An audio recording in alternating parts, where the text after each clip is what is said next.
ETF index mutual funds నేర్చుకుని stock మార్కెట్లో రాణించాలనుకుంటున్నారా? వెంటనే ఈ నెంబర్కి కాల్ చేయండి.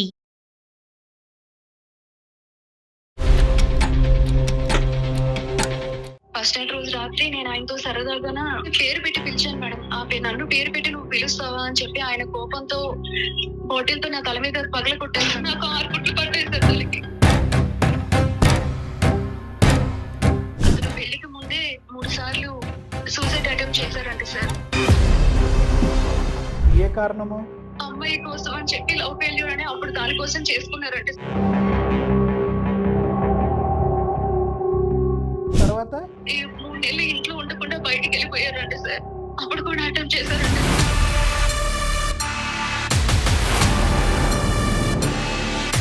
పెళ్ళైన తర్వాత కూడా 6 సార్లు ప్రయత్నించారు సార్. 6 సార్లు అతను నన్ను కొట్టిన దెబ్బలకి నాకు అయిన గాయాలకి నేను ఎవరికి చెప్పుకోలేను సార్. అవి అతను ఎందుకు అతన్ని హాని చేసుకుంటాడనేది మాకు అర్థం కావట్లేదు. పిచ్చివాడు లాంటి వాడు సార్. అందరి దగ్గర నేను ఒక రాక్షసిని, నేను అతన్ని సాధించేదానిలాగా నన్ను క్రియేట్ చేస్తున్నాడు సార్. ఒకసారి బ్లేడ్ తో చేయంతో కోసుకున్నారు సార్. అమ్మో, మొత్తం అన్ని వేరియేషన్స్ కవర్ అయిపోయినాయి. అంటే రోజు నేను బయటికి వెళ్ళిన తర్వాత నువ్వు చేసే పని ఇదేనా? నువ్వు అక్కడే ఉండు, నువ్వు వచ్చేసరికి ఇక్కడ నా సేవం చూస్తావు, సరేనా? నువ్వు ఆనే ఉండు. అబద్ధాలు చాలా చెప్తున్నాము మీకు, నాకు అర్థమైంది. ఏంటంటే అబద్ధం చెప్తేనే ప్రాణం తీసుకుంటారా?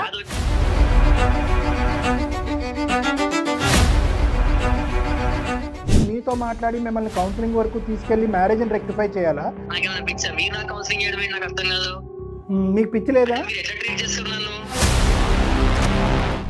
ఆయన్ని మీరు మార్చగలుగుతారా సార్? అమ్మ, ఇంతకు ముందు ఒక డాక్టర్ మార్చడానికి ట్రై. అందమైన జీవితం కార్యక్రమానికి స్వాగతం. నమస్తే కళ్యాణ్ గారు. జయ గారు. లావణ్య అని ఒక అమ్మాయి మెయిల్ చేసిందండి. ఇది వైఫ్ అండ్ హస్బెండ్ మధ్య ఇష్యూ.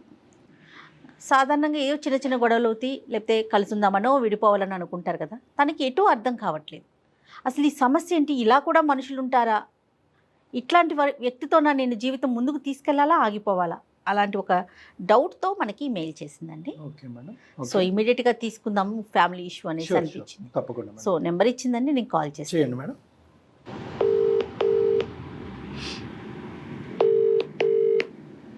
నమస్తే అండి, లావణ్య గారా మాట్లాడేది? ఎవరండి? నేను జయానండి, సుమన్ టీవీ అందమైన జీవితం ప్రోగ్రామ్ నుంచి కాల్ చేస్తున్నాను. మీరు మెయిల్ చేశారు కదండి లావణ్య గారు? ఓకే, నాతో పాటు డాక్టర్ కళ్యాణ్ చక్రవర్తి గారు కూడా ఉన్నారండి. ఒక్కసారి మీ సమస్య ఏంటో చెప్తారా? చెప్తాను మేడం. మీరు ఫ్రీ ఉన్నారా లావణ్య గారు? ఏదో కొంచెం కంగారు పడుతున్నట్లుగా అనిపిస్తా ఉంది. ఓకేనా? మీరు మాట్లాడగలుగుతారా ఇప్పుడు ఫోను? మాట్లాడతాను మేడం, పర్వాలేదు మేడం. రైట్.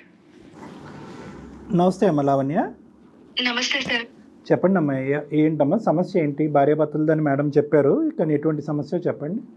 సార్ నా పేరు లావణ్య సార్. నాకు పెళ్ళయి 5 సంవత్సరాలు అవుతుంది మేడం. పాప సార్. పాప వయసు ఎంతమ్మా? 3.5 సంవత్సరాలు. నేను ఒక పూర్ ఫ్యామిలీ నుంచి వచ్చాను. నేను మా అమ్మగారు మాత్రమే మ్యామ్. నాన్నగారు చనిపోయారు. మీ వారేం చేస్తారండి?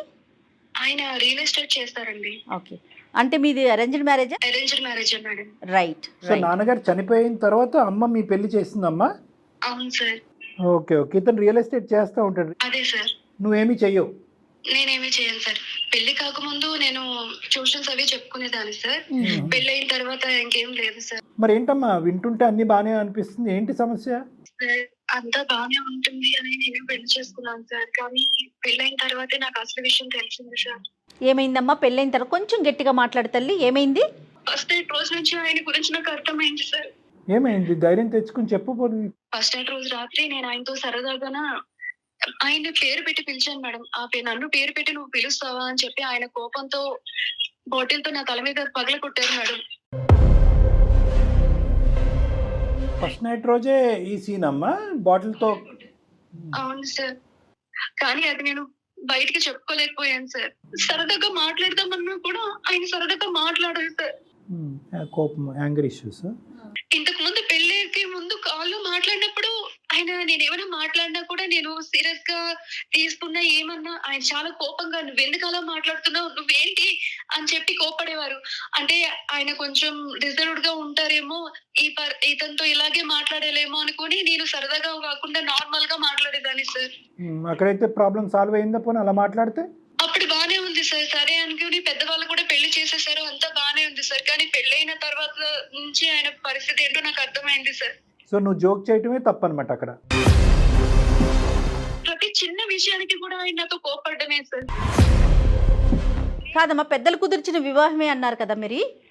అవును మేడం. మరి ఇట్లా అంటే ప్రతిదానికి కోపం తెచ్చుకోవటం, ఈ విషయాలు ఎప్పుడైనా మీరు అమ్మ వాళ్ళతో ఎప్పుడైనా డిస్కస్ చేశారా? అమ్మతో కానీ అటు మీ అత్తయ్య వాళ్ళతో అమ్మ కానీ? వాళ్ళకి చెప్తే అమ్మ అన్నారు, మన పరిస్థితి బాగాలేదు, తనంతటా అతను వచ్చి నిన్ను చేసుకుంటానని చెప్పాడు, నీకు ఇప్పటికే ఇన్ని సంబంధాలు వచ్చి వెళ్ళిపోయాయి, అప్పుడే అమ్మ నన్ను సర్దుకుపోమనే చెప్పేవారు మేడం. నిజంగా అలా జరిగిందండి? బిఫోర్ దట్ అంటే పెళ్లికి ముందు మీకు అట్లా కొంచెం సంబంధాలు రాకపోవటం అట్లా ఏమైనా ఇబ్బంది పడ్డారా? సపోర్ట్ చేసే వాళ్ళంటూ ఎవరు లేరు మేడం. అమ్మ నేను మాత్రమే. ఫైనాన్షియల్గా అమ్మ ఏం చేసేవారమ్మా? అమ్మ చిన్న చిన్న పనులు చేస్తూ ఉండేవారు మేడం. నేనేమో కాలేజ్ టాపర్నే మేడం, ఇంటర్మీడియట్ లో. ఓ కానీ పరిస్థితి బాగుండక నేను ఇక చదువుకోలేక డిగ్రీ డిస్కంటిన్యూ చేస్తూ ట్యూషన్స్ చెప్పుకుంటూ ఉండేదాన్ని మేడం. అదేలే. అంటే ఇతనే చేసుకుంటానన్నాడా ఏంటి మిమ్మల్ని? చేసుకుంటానన్నారు మేడం. వాళ్ళ అమ్మగారు నాన్నగారు వచ్చి మనకి కట్నం ఇచ్చినా ఇవ్వకపోయినా పర్వాలేదు, మంచి అమ్మాయి అయితే చాలు అని చెప్పి వాళ్ళు పెళ్లి చేసుకున్నారు మేడం. సరదాగా మాట్లాడినా కోపం వస్తుంది, పేరు పెట్టి పిలిస్తే సరదాగా అది కూడా కోపం వస్తుంది. అసలు ఇంట్లో సరదా లేదు, సంతోషం లేదు, ఎలా మాట్లాడాలి అనేది మీరు ఆచితూచి మాట్లాడే పరిస్థితి.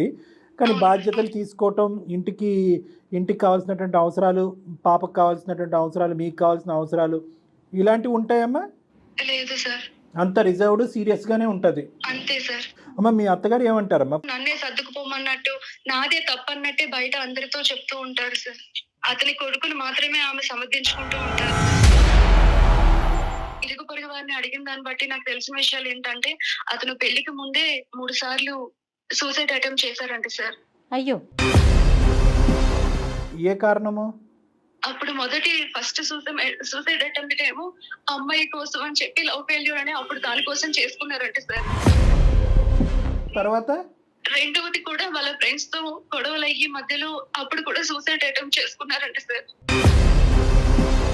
మూడోది ఇంట్లో గొడవల కోసం అని చెప్పి ఆయన 3 నెలలు ఇంట్లో ఉండకుండా బయటికి వెళ్ళిపోయారంట సార్. అప్పుడు కూడా అటెంప్ట్ చేశారంట సార్. వాళ్ళ అమ్మ నాన్న అయితే చెప్పలేదు సార్. అంటే ఇరుగు పొరుగుకే 3 సూసైడ్ అటెంప్ట్లు తెలిసినాయి అంటే కనుక మనకు తెలియని సూసైడ్ అటెంప్ట్లు ఎన్ని ఉన్నాయో. తర్వాత మళ్ళీ పెళ్ళైన తర్వాత కూడా 6 సార్లు ప్రయత్నించారు సార్. 6 సార్లు? 5 సంవత్సరాలు మీ జీవితంలో, వివాహ జీవితంలో 6 సార్లు సూసైడ్ అటెంప్ట్ చేయటమా? అవును సార్. ఏంటమ్మా ఈ 6 సార్లు ఏంటి? ఇప్పుడు అతను కదా ప్రతిసారి నువ్వు తప్పుగా మాట్లాడేవని నిన్ను కొట్టడం తిట్టడం చేశాడు కదా, మళ్ళీ అతను హింసించుకోవటం ఏంటి? అతను నన్ను కొట్టిన దెబ్బలకి, నాకు అయిన గాయాలకి నేను ఎవరికి, అది నాకు మాత్రమే తెలుస్తాను, నేను ఎవరికి చెప్పుకోలేను సార్ అవి. అతను ఎందుకు అతన్ని హాని చేసుకుంటాడు అనేది మాకు అర్థం కావట్లే. అతను ఒక పిచ్చివాడు లాంటి వాడు సార్. అందరి దగ్గర నేను ఒక రాక్షసుని, నేను అతన్ని సాధించేదానిలాగా నన్ను క్రియేట్ చేస్తున్నాడు సార్. ఇంత ఘోరంగా నా భార్య ప్రవర్తించిందని చెప్పడానిక? అంతే సార్. ఎందుకు నిన్ను బ్యాడ్ చేస్తే అతనికి ఏమొస్తుందమ్మా? ఇంత ఆస్తుంది, ఇంత బాగుంది నీ జీవితం, అయినా ఎందుకు అతన్ని సాధిస్తున్నావు అని చెప్పి అందరి చేత నన్ను ఒక మాట అనిపించడానికి అని చెప్పి. ఈ అటెంప్ట్లు అన్నింటిలో కూడా ఆల్మోస్ట్ ఇక్కడ ఒక 6 అక్కడ ఒక 3, మనకు తెలిసి ఉండగా 9 లేదంటే 19 మనకు తెలీదు. ఇన్ని సందర్భాలు ఎలా బతికి బయటపడతాడమ్మా? అంటే అటెంప్ట్ చచ్చిపోయేంత వరకు తీసుకెళ్ళడా? అదే తెలుసుకుని మేము హాస్పిటల్ కూడా తీసుకెళ్లేవాళ్ళం సార్. సో ఏదన్నా కూడా పబ్లిక్ డెమాన్స్ట్రేషన్ అంతే. ఇదిగో నేను చచ్చిపోబోతున్నాను అనగానే మనం పరిగెట్టుకుని తీసుకెళ్ళి అతను కాపాడేస్తాం. కాబట్టి అటెంప్ట్ అయితే కనుక లెక్కలోకి వస్తుంది, కానీ చావు అయితే దగ్గర రాలే. ఒకసారి బ్లేడ్ తో చేయంతా కోసుకున్నాను సార్. అమ్మో, బ్లేడ్తో చేయి కోసుకున్నాడు. చేసుకున్నాను సార్. నేను చచ్చిపోతాను అని చెప్పి చెయ్యంతా కోసుకున్నాను సార్. ఇంకొకసారి బాటిల్ తీసి తన నెత్తి పగలు కొట్టుకున్నారు సార్. బాటిల్తో తన పగలు కొట్టుకున్నాడు. ఓకే. అడిగినందుకు నన్ను కూడా కొట్టారు సార్. నాకు 6 కుట్లు పట్టాయి సార్ తలకి. అదే నేను ఏంటంటే ఇంకా ఈ సూసైడ్ అటెంప్ట్లో ఇంకేమైనా కొత్త వేరియేషన్స్ చెప్తావా? మొత్తం అన్ని వేరియేషన్స్ కవర్ అయిపోయినాయిగా. కోసుకోవటం, బాటిల్తో తల కొట్టుకోవటం, పాయిజన్ కూడా తీసుకున్నారు సార్. ఒకసారి పాయిజన్ అంటే అతను నిజంగా చనిపోవాలనేనా, లేకపోతే మిమ్మల్ని ఏమైనా బెదిరించాలని అలా చేస్తున్నాడా? బెదిరిస్తారు, మమ్మల్ని బెదిరించి సాధించడానికి మేడం. అంటే నెగిటివ్ అట్మాస్ఫియర్ క్రియేట్ చేసి ఇక్కడ నేను విక్టిమ్, మా వైఫ్ ఇస్ ద కల్ప్రిట్ అని చెప్పి ఆవిడ్ని బ్యాడ్ చేయటం గురించి ఒకటి. ఓకే. ఆవిడ్ని బ్యాడ్ చేయటం ద్వారా నలుగురు నోట్లలో ఈ అమ్మాయి పేరు నాంతది కదా మేడం. అమ్మాయి ఇలాగంటే అతను మంచోడు అంట కదా అని చెప్పి ప్రాణం పోతుందిగా మరి. అంతవరకు తెచ్చుకోరు మేడం వీళ్ళు. ఏంటంటే క్రానిక్ సూసైడ్ అటెంప్ట్స్ అంటే మనం ఆత్మహత్య చేసుకునేటటువంటి వాళ్ళందరిని కూడా ఎవరైతే కనుక అటువంటి ప్రయత్నం చేశారో వాళ్ళందరూ కూడా నాటకీయంగా చేస్తారు, అటెన్షన్ డ్రా చేయడం గురించి చేస్తారు, నలుగురు కళ్ళల్లోకి కనిపించేటటువంటి విధంగా చేస్తారని చెప్పి అవమానకరంగా మాట్లాడే ఉద్దేశం మంది కాదమ్మా. ఆత్మహత్య ధోరణి కానీ ఆత్మహత్య చేసుకునేటటువంటి ప్రయత్నం కానీ రెండూ కూడా చట్టరీత్యా నేరము. తర్వాత ఏంటంటే ఒక విరుద్ధమైనటువంటి ప్రవర్తన, దాన్ని మనం ఎప్పుడు కూడా ఖండిస్తూ ఉంటాం. అలాంటి ఆలోచన శైలిలో ఉండేటటువంటి వాళ్ళు గురించి మనం కౌన్సిలింగ్ చేస్తూ వాళ్ళని బ్రతకాలనేటటువంటి ఆశ, కోరిక, ఉండేటటువంటి దారులు వాళ్ళకి విడమర్చి కౌన్సిలింగ్ చేస్తూ ఉంటాం. కానీ ఇక్కడ మీ హస్బెండ్ ఏంటంటే ఇతనిలో ప్రత్యేకం ఏంటంటే to create an atmosphere and pain, అంటే అతనికి నొప్పి కలిగించుకుంటూ అవతల వాళ్ళకి నొప్పి కలిగి చేసేటటువంటి ప్రయత్నం. అతని నొప్పి ఇందాక మేడం అన్నట్టుగా ఏంటంటే దానికి పరిధులు ఉంటాయి. ఆ నొప్పికి చావు వరకు వెళ్ళదు ఆ నొప్పి. ఆ నొప్పి కానీ ఆ అటెంప్ట్ కానీ చనిపోయేంత వరకు వెళ్ళదు.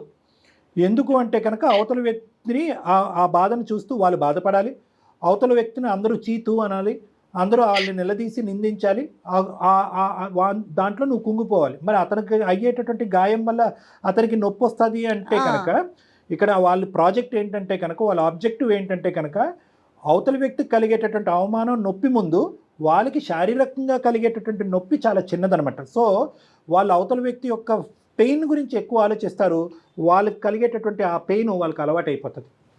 సో అదే సాడిస్టిక్ మెంటాలిటీ అని సైకోటిక్ మెంటాలిటీ అని అంటూ ఉంటాం మేడం. బట్ ఇవన్నీ సూసైడ్ అటెంప్ట్స్ అమ్మ, అంటే ఫాల్స్ సూసైడ్ అటెంప్ట్స్. ఇంకొక మాట కూడా చెప్తాను, ఎల్లకాలం ఈ సూసైడ్ అటెంప్ట్స్ ఇలాగే ఫాల్స్గా ఉంటాయి అంటే కనుక మేడం ఈ అటెంప్ట్లు కొన్ని సందర్భాల్లో అనుకోనటువంటి పరిస్థితుల్లో ఇంతే కట్ చేసుకుంటున్నానని ఎలా అనుకుంటాడు, కొన్ని సందర్భాల్లో డీప్గా కట్ చేసుకుని ఆర్టరీ కానీ వేణు కానీ తెగి బ్లీడింగ్ అయి చచ్చిపోతుంది. హెల్పింగ్ ఎవరు లేరు అనుకోండి, అంతే ప్రాణం పోవటమే కదా. 4 విషం తాగుతారు. ఎంత తాగుతారు అంటే కనుక అవతల వ్యక్తిని భయపెట్టేంత వరకు తాగుతారు, తర్వాత అది కక్కుతారో ఆన్ చేస్తారో, లేదంటే వీళ్ళే హాస్పిటల్ తీసుకెళ్తారో. ఎక్కడో కూడా ఒంటరిగా ఒక రూమ్లో అటెంప్ట్ అయితే మాత్రం జరగదు, ప్రత్యక్షంగా నలుగురు చూసేటటువంటి పరిస్థితిలోనే జరుగుతుంది. ఎందుకు అంటే కనుక ఆ అటెంప్ట్ ఒకప్పుడు గాడి తప్పి చనిపోయే పరిస్థితికి వస్తే కనుక వీళ్ళు అర్జెంటుగా హాస్పిటల్ తీసుకెళ్తారు కదా, గట్టిగా అరుస్తారు, హెల్ప్ ఇస్తారు. సో ఆ జాగ్రత్తలు కూడా తీసుకోవటం అనేది జరుగుతూ ఉంటుంది అనమాట. అటెంప్ట్ చేయటమే కాకుండా ఒక సేఫ్టీ లిమిట్లో చేస్తారు, సేఫ్టీ మెజర్స్ చూసుకుని చేస్తారు. అతనికి ఉన్నటువంటి అంబులెన్స్ కానీ 108 నెంబర్ కానీ వాళ్ళ ఆవిడే ఇక్కడ. Correct sir. అయ్యో ఏమండి ఆగండి, మీరు ఇలా చేసుకోకండి, కట్టేయటం. పరిస్థితి ఇలా ఉందని చెప్పి నేను ఒక డాక్టర్ దగ్గరికి తీసుకెళ్ళాను సార్.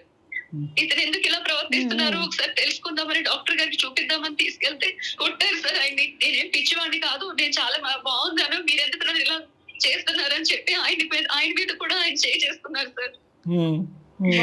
మా ఇద్దరి ఈ గొడవల వల్ల పాప భయపడిపోతుంది సార్. న్యాచురల్లీ అమ్మా, న్యాచురల్లీ.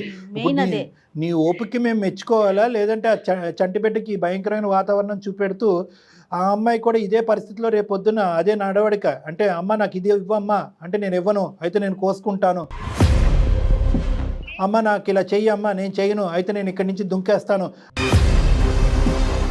అనేటటువంటి మాట రేపొద్దున నీ కూతురు కూడా మాట్లాడినా కూడా మనం ఆశ్చర్యపడక్కర్లేదమ్మా. సరే పరిస్థితి వల్ల నేను నా పాప ఏమైపోవాలో అర్థం కావట్లేదు సార్ అతని వల్ల. 1కి 100 సార్లు అన్నం ఉడికిందో లేదో ఒక మెతుకు తింటే చాలు, ఈ వ్యక్తి మంచోడా శాడిస్టా అనేటటువంటిది మనకు అర్థం అవుతుంది. సైకోటిక్. నిజంగా అతన్ని చూసి మన సానుభూతి పడక్కర్లేదు, కానీ మిమ్మల్ని చూసి మనం బాధపడాలి. కానీ అతనికి అర్జెంటుగా ట్రీట్మెంట్ కావాలి. ట్రీట్మెంట్ దగ్గర తీసుకెళ్తే అతను మనుషులను కొడుతున్నాడు, డాక్టర్లను కొడుతున్నాడు. సో అటువంటి వ్యక్తికి ఏం చెయ్యాలి? ఒక 6వ తరగతో 5వ తరగతి పిల్లోడిని అడిగినా కూడా అదే చెప్తాడు. మనిషిని మార్చాలని మీరు ఎందుకు అనుకుంటున్నారు బయటకు వాకౌట్ ఇవ్వకుండా? ఇక్కడ కేవలం మీరు పక్కన ఉండటం వల్ల మీ ప్రాణాలకి హాని అనేటటువంటి అంశం ఒకటే కాకుండాని మిమ్మల్ని నియంత్రించాలనో మిమ్మల్ని కట్టుదిట్టం చేయాలనేటటువంటి ఉద్దేశంతో అతను చేసేటటువంటి ఒక పనికిరాని అటెంప్ట్ నిజమైనటువంటి అటెంప్ట్ అవుతే కనుక అతని ప్రాణాలు కూడా పోతాయి. డిసార్డర్ మేడం, సైకోపాత్స్ అంటారు, ఇందులో అనుమానం లేదు. మనిషిని మాట్లాడక్కర్లేకుండా చూడక్కర్లేకుండా గుండెల మీద చేసుకుని డయాగ్నోసిస్ చెప్తాను, ఆ కెపాసిటీ నాకు ఉంది. కానీ నేను మిమ్మల్ని అడుగుతున్నానమ్మా, మీరు ఏం కోరుకుంటున్నారు? ఎందుకు మా వరకే ఎందుకు వచ్చారు? ఏం కావాలి మీకు? సార్ నేను ఒక తండ్రి లేని పిల్లని సార్. తండ్రి లేకుండా జీవితం ఎలా ఉంటుందో నాకు తెలుసు. అలాంటి జీవితం నా కూతురు పోతుంది సార్. సార్. అదా కాన్సెప్ట్. అయితే నేను చాలా చక్కగా చెప్తాను విను. అమ్మా, ఈరోజు మీ తండ్రి లేకపోవటం అనేది ఒక దురదృష్టకరమైనటువంటి పరిస్థితి. ఒక దేవుడిలాగా చూసేటటువంటి ఒక తండ్రి భగవంతుడు మీ దగ్గర నుంచి పట్టుకెళ్ళిపోవటం అనేటటువంటిది చాలా బాధాకరమైనటువంటి పరిస్థితి. మీ మధ్యరాత్రుల్లో మిమ్మల్ని నిద్ర లేపి అడిగినా కూడా మీ తండ్రి ఎలాంటి వాడు అంటే కనుక నువ్వు గొప్పగా వర్ణిస్తావు. మధ్యరాత్రుల్లో నీ కూతురుని లేపి మీ నాన్న ఎలాంటి వాడు అని నువ్వు అడుగు. ఆ తండ్రికి ఈ తండ్రికి పోల్చొద్దమ్మా. అర్థమైందా? ఆ తండ్రి నీకు లేకపోవటం అనేటటువంటిది నీ దురదృష్టం. ఈ తండ్రి ఈ అమ్మాయి నీ బిడ్డకి చూపెట్టకపోవటం అనేది రానున్న రోజుల్లో నువ్వు చేసుకోబోయే అదృష్టం. ఎందుకంటే పచ్చిగా నేనేం చెప్పను. ఆడపిల్లండి, నాలాంటి ఆడపిల్ల అంటే నీ జీవితానికి నీ బిడ్డ జీవితానికి ముడిపెట్టదు. కంపేర్ చేసుకోకండి. ఆ తండ్రి లేకపోవటం వేరో, ఈ తండ్రి ఉన్నా కూడా చాలా భయంకరమైన పరిస్థితులు ఉంటాయి మీకు రానున్న రోజుల్లో. ఊహించుకోనటువంటి పరిస్థితులు ఉంటాయి. మీరు మార్చగలుగుతారా సార్? తన అమ్మా, ఉద్దేశం ఇంతకు ఏంటంటే ముందు- మీ ట్రీట్మెంట్ ద్వారా ఇంతకు ముందు ఒక డాక్టర్ మార్చడానికి ట్రై చేసి తన్నులు తిన్నాడు. పేషెంట్ తనకు తానుగా నాకు ప్రాబ్లం ఉందని వస్తున్నాడా, లేదంటే బలవంతంగా ఎవరైనా తీసుకొస్తున్నారా? Okay number 1. Okay sir. ఇక్కడ క్లియర్ కట్గా లావణ్య తీసుకొస్తే అతను వస్తాడు, లేదంటే అతను రాడు. అది కూడా కష్టమేనేమో. అది కూడా కష్టమేనేమో. Right sir. నెంబర్ 1. నెంబర్ 2 ఏంటంటే, నా ప్రవర్తన వల్ల నలుగురు ఇబ్బంది పడ్డారు, నా ప్రవర్తన నాకే సిగ్గుచేటుగా ఉంది, నేను మారాలి అనేటటువంటి దృక్పథంతో వచ్చేటటువంటిది 2. అది 3వ అంశం ఏంటంటే కనుక చాలా ఇంపార్టెంటు. ఆ ట్రీట్మెంట్కి ఎంత టైం పట్టినా, ఎంత సమయం వెచ్చించినా, మందులైనా కౌన్సిలింగ్ అయినా అన్ని ద్వారాలు తెరాలి. ఇటువంటి ప్రత్యేకమైనటువంటి క్రైటీరియాని అంగీకరించేటటువంటి వ్యక్తి వచ్చి నిలబడితేనే మార్పు. ఏదో తూతూ మంత్రంగా ఇప్పుడు లావణ్య ఖచ్చితంగా అంటది, ఏమండి నేను డాక్టర్ గారితోనే మాట్లాడాను, జయ మేడంతో మాట్లాడాను, అందమైన జీవితంలో ప్రోగ్రాంలో నేను ఒక ఈమెయిల్ పెట్టిన తర్వాత వాళ్ళు మిమ్మల్ని ఒక శాడిస్ట్ కింద సర్టిఫై చేసేసారు, కాబట్టి మీతో పాటు ఉంటే కనుక నా ప్రాణాలకి, నా బిడ్డ ప్రాణాలకి హాని ఉంది, కాబట్టి గుడ్ బై అని అంటే కనుక ఖచ్చితంగా ఈ వ్యక్తి కౌన్సిలింగ్కి వస్తాడు. ఓన్లీ కౌన్సిలింగ్ ఒకటే కాదమ్మా, ఇలాంటి వాళ్ళకి ట్రాన్స్ఫర్మేషన్ రీహాబిలిటేషన్ యూనిట్స్ అని ఉంటాయి, బిహేవియరల్ మాడిఫికేషన్ థెరపీస్ ఇస్తూ ఉంటారు. ఆ బిహేవియరల్ మాడిఫికేషన్ థెరపీ ఏంటంటే, అందులో అతన్ని కూర్చోపెట్టి అవతల వ్యక్తికి ఇచ్చేటటువంటి బాధని, నొప్పిని అతనికి అర్థమయ్యేటటువంటి విధంగా ఎక్స్ప్లెయిన్ చేస్తారు. ఒరే బాబు కూర్చో, నువ్వు ఇలా చేసావు, దీనివల్ల ఇలా ఉంది అని రిపీటెడ్గా ఒక వాతావరణంలో కూర్చోపెట్టి ఎక్స్ప్లెయిన్ చేసేటటువంటి ప్రక్రియ. అది కూడా అతను వచ్చి మాట్లాడి అంగీకరిస్తే మేడం. ఇదమ్మా లావణ్య, విన్నావా మరి? అతనితో ఒకసారి మాట్లాడండి మేడం. 99% అతను మారిపోయాడు అని అనుకుందాం. కానీ ఆ 1%లో అతను ఏమన్నా చేసుకున్నా నువ్వు చిక్కుముడిలో పడతావమ్మా. ఎందుకంటే సమాజానికి అందరూ కూడా ఊరు వాడ అందరూ వచ్చి, ఏమండి అతను దేవుడండి, మంచోడండి, ఎప్పుడు బాధపడేవాడండి, పెళ్ళం బాధపడలేక ఎన్నో అటెంప్ట్లు చేశాడని చూడండి, మా కళ్ళెదురుకుంటానే ప్రాణాలు పోయింది, ఈ అబ్బాయి యొక్క సూసైడ్ని ప్రేరేపించిన వ్యక్తి లావణ్య అని అంటే నువ్వు కటకటాలను లెక్క పెట్టాలి. అది ఒక రిస్క్. ఏది 1% కూడా. రెండోది ఏంటంటే కనుక, ఇంకొక సందర్భంలో ఈ అటెంప్ట్లు ఏమీ పనికి రావట్లేదు, నిన్నేదో చేయాలి అనే ఉద్దేశంతో ఏ బెల్ట్తోనో లేదంటే బాటిల్తోనో నిన్ను కొట్టి నిన్ను చంపేయచ్చు. సో 90 అంటే సైకాలజీలో నేను చెప్పేది ఏంటంటేనమ్మా, నువ్వు జయ మేడం గారికి చెప్పేది ఏంటంటే, nobody can give an 100% guarantee for 100% transformation. మాట్లాడండి సార్. ఓకే. ఒకసారి కనెక్ట్ చేస్తారా ఆయనకి? మీ హస్బెండ్ పేరేంటమ్మా? నరేష్ మేడం. నరేష్. ఓకే. ఒక 2 నిమిషాలు నువ్వు మాట్లాడమ్మా, నువ్వు రిస్క్ ఎక్కువ తీసుకోవద్దు, కాసేపు మాట్లాడిన తర్వాత వెంటనే మేము ఉన్నామని చెప్పేసే. దయచేసి లైన్ లో వేచి ఉండండి. Person you are speaking with has put your call on hold. Hello, ఎక్కడున్నావు? నేను ఎంతసేపు అవుతుంది వెళ్ళి నువ్వు? అది ఎన్నిసార్లు కాల్ చేయాలి నీకు? బిజీ వస్తుంది ఎందుకు? నాకు అర్థం కాని విషయం. బిజీ వస్తుంది, ఎవరితో మాట్లాడుతున్నావు? లేదండి, నేను మళ్ళీ బిజీ వస్తుంది, నేను 2 సార్లు చేశాను. నువ్వు ఎక్కడ నువ్వు ఫస్ట్? నేను నా ఫ్రెండ్. ఎవరికి చెప్పాలి? నాకు ఫోన్ చేసావా నువ్వు? ఆ ఫ్రెండ్ ఇంటి దగ్గరే ఉన్నానండి. అక్కడే. ఫ్రెండ్ ఎక్కడ? ఫ్రెండ్ ఇల్లు ఎక్కడ? ఫ్రెండ్ ఇల్లు ఎక్కడ చెప్పు ఫస్ట్ నువ్వు. నాకు తెలియని ఫ్రెండ్స్ ఎవరున్నారు నీకు? అది కాదండి, మీరు ఎలా నాతో కాదు. ఫస్ట్ ఆఫ్ ఆల్ నువ్వు నాకు చెప్పినావా? అంటే రోజు నేను బయటికి వెళ్ళిన తర్వాత నువ్వు చేసే పని ఇదేనా?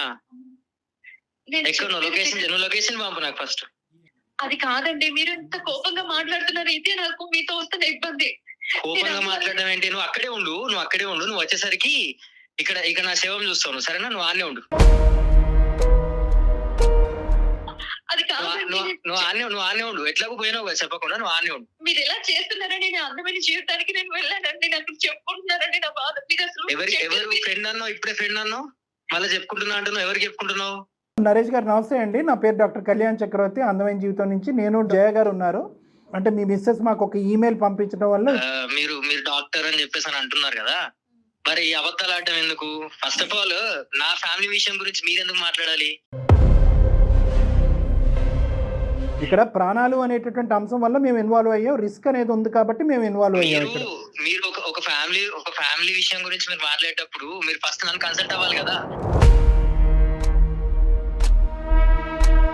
అదే ఇప్పుడు కన్సల్ట్ మెయిల్ పంపించింది అన్నారు. నాకు ఇప్పుడు అబద్ధం ఇప్పుడు కన్సల్ట్ అవుతున్నాం కదా నరేష్ గారు. ఒక్క నిమిషం ఆగండి. మీరు కొద్దిగా ఓపిక ఓర్పు తెచ్చుకోండి. ఒక 2 నిమిషాలు వినండి. మీతో మాట్లాడి మిమ్మల్ని కౌన్సిలింగ్ వరకు తీసుకెళ్లి మ్యారేజ్ని రెక్టిఫై చేయాలా? లేదు ఆ విధంగా మీరు వినండి నరేష్ గారు. ఇవ్వడం ఏంటి ఇక్కడ మ్యాటర్ ఏంటి? కౌన్సిలింగ్ ఇవ్వడం ఏంటి? నాకు కౌన్సిలింగ్ ఇవ్వడానికి మీకెవరు? కాదు నేనెవరు అనేది కాదండి. ఇప్పుడు ఆ అమ్మాయి పెళ్లి కాపాడాలి అనేటటువంటి ఉద్దేశంతో మా దగ్గరికి వచ్చింది కాబట్టి కౌన్సిలింగ్ ఇవ్వటానికి, మీకనేది కాదు ఇద్దరికీ కూడా కౌన్సిలింగ్ ఇవ్వడానికి ఏమైనా అవకాశం ఉందా అనే ఉద్దేశంతో మీకు కాంటాక్ట్ చేయడం జరిగింది.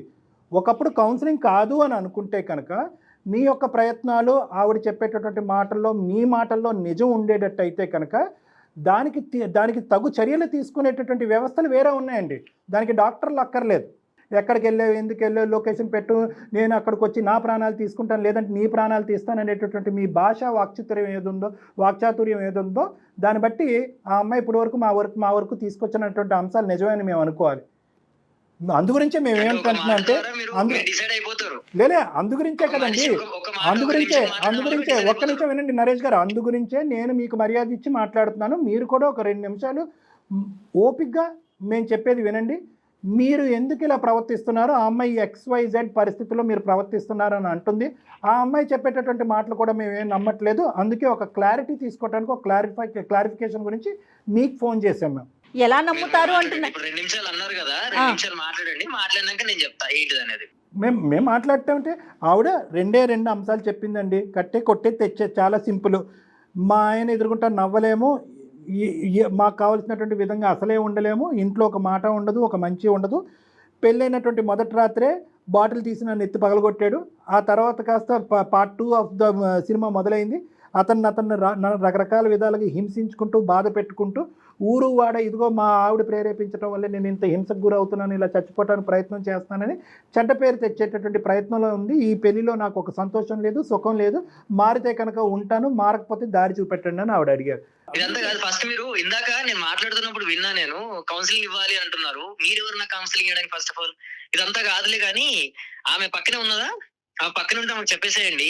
ఆమె వచ్చే లోపల ఈ కత్తి తీసుకొని నేను కట్ చేసేసుకుంటాను. మా చుట్టాలు కూడా చాలా మంది వచ్చేస్తారు. ఆమె వచ్చేసరికి అక్కడికి వచ్చేస్తారు. అబద్ధాలు చాలా చెప్తుంది ఆమె, మీకు నాకు అర్థమైంది. ఏంటంటే అబద్ధం చెప్తేనే ప్రాణం తీసుకుంటారా? వచ్చిన తర్వాత మాట్లాడతారు. ఇప్పుడు అది అక్కడ ఉంది కదా రాని, అది వచ్చిన తర్వాత అది వచ్చే లోపల ఇక్కడ చుట్టాలందరూ వచ్చేస్తారు, చుట్టుపక్కల వాళ్ళు అందరూ వచ్చి కూర్చుంటారు. అక్కడ కట్ చేసుకుంటా, పక్కకి పెట్టిన, ఇంతకు ముందే పెట్టినా, తీసి కట్ చేసుకుంటా, నీకు అప్పుడు అర్థమవుతుంది. మిమ్మల్ని కట్ చేసుకుంటారా? నేను కట్ చేసుకుంటాను. ఇప్పుడు ఇంత దూరం అయిన తర్వాత ఇంకా నేను ఎందుకు అక్కడ? నాకేమైనా పిచ్చా? మీరు నాకు కౌన్సిలింగ్ చేయడం ఏంటి నాకు అర్థం కాదు. మీకు పిచ్చి లేదా? మీరు ఎట్లా ట్రీట్ చేస్తారు నన్ను?